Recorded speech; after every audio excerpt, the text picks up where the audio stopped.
The first walkway the doctor tried almost gave way beneath his feet. The second creaked disconcertingly, and he half ran, half tiptoed across it. He didn't dare put his foot on a third.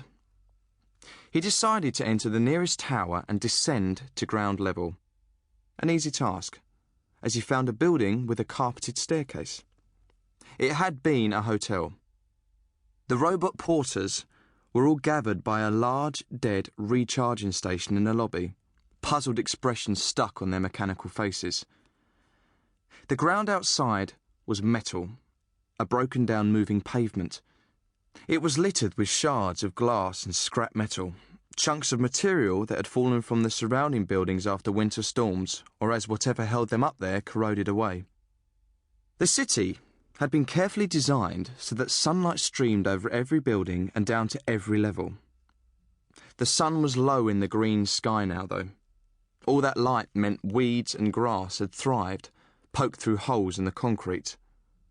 There were even a few scattered saplings that would be great trees one day. Something on this planet had survived the cataclysm, and in the long term, that was all that was needed. 300 million years from now, this city would be a thin, silvery geological layer in the rock, and some distant descendant of these weeds would have evolved to puzzle over it. Earth had seen similar turmoil and mass extinction before humans had come along. Perhaps tomorrow, the doctor would take the TARDIS into the far future, pop in for a chat with a weedy geologist.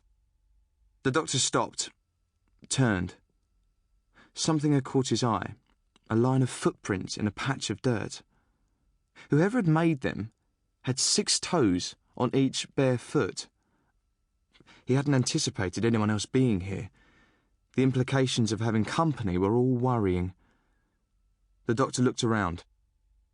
There was a figure at ground level, ducking round a corner out of sight.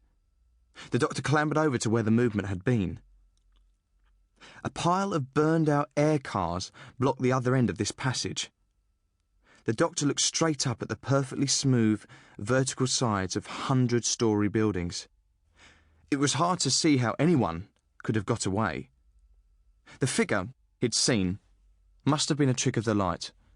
It wouldn't even qualify as a particularly good trick, and he was on edge. The doctor concluded that there hadn't been a dark shape leapt out at the doctor. He turned to face it and was almost blinded. Belatedly, he realised the attacker had the sun behind it. By then, the creature was on him, shoving him. "Ghost!" a high-pitched voice yelled out. "Don't let a ghost touch you!" Half a dozen other shapes rushing out from tiny cracks and gaps in the walls. They were children.